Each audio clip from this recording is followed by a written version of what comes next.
नमस्कार दर्शक बंधु कन्यादान सीरियल देखिए जबरदस्त सीन अच्छी एबे आराध्या और अंजलि आगक परस्पर विरोधी हवाक जाउछंती हेले से विरोधी होउछंती कौन पाई। हाँ दर्शक बंधु आजिर पूरा वीडियो को टेक्निक करी देखिले सब किछि जानि परिबे। एबे दर्शक बंधु आपण मानकर प्रिय सीरियल कन्यादान सीरियल देखा पाइबे जे आराध्या अंजलि पाखक आसीथिबे। एबे दुई भौणी मिसिकी कथा होउथिबे।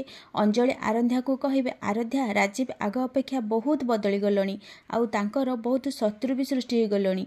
तापर आराध्या कहिबे जेते लोक राजीव को जानिछंती से माने कहिबे राजीवकर केही भी शत्रु नाहांती। तापर अंजलि कहिबे गाँ रे तांकर केही भी शत्रु नाहांती समस्ते तांकर सहर रे होउछंती शत्रु। तापर आराध्या कहिबे कौन कहलु दीदी सहर रे किए से दीदी कह तू मते कह अर्जुन को मु कहिबी से कथा हेबे देखिबु सब किछि ठीक हेइ जिवो। तापर अंजलि कहिबे मो स्वामींकर शत्रु आउ केही नुहंती आराध्या तो स्वामी अर्जुन ही तांकर शत्रु। एही सब कथा सुनी आराध्या आश्चर्य होई जिबे। एबे दर्शक बंधु कन्यादान सीरियल आराध्या अंजलिर कथा सुनी कौन करिवे आगकू जानिबा पई हेले आम चैनल को सब्सक्राइब कर दियंतु। आसंता काली संध्या 6:30 रे देखंतु कन्यादान।